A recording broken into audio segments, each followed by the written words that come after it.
Well,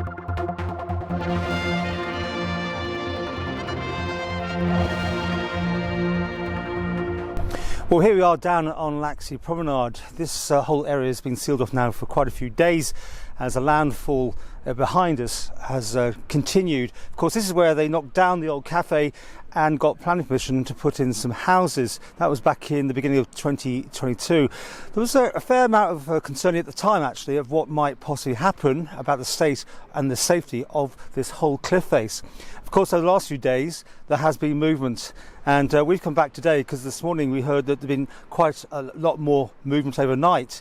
And I've been talking to one of the residents, and he said around 5 o'clock this morning his house started creaking and making noises, and when he got out and had a look, he found that he'd lost almost everything up to the start of his garden.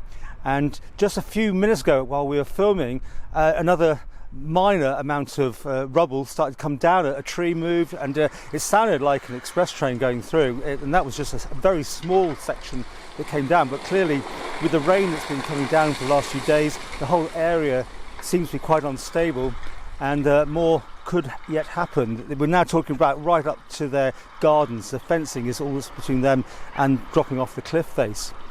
So I understand that the gas has now been disconnected from these two houses. Also, we saw a cherry picker go up about half an hour ago, and that took the electricity off. A gentleman, one of the residents, has been speaking to me about what's been going on, and he's obviously concerned because you can imagine now he could be out of this house for some time. And there's a lady who lives in the next door one who's being taken out as we talk. So he took this gentleman took a lot of his possessions to safety while he could.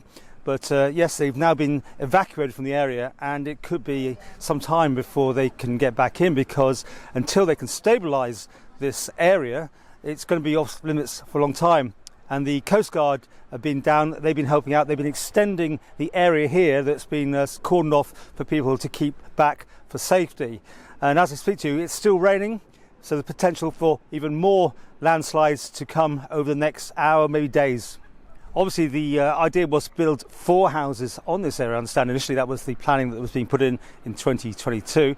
Now, of course, this is going to be an insurance issue. It could be obviously very expensive, and the implications for people living up there ever to fully return to their houses must surely be in question.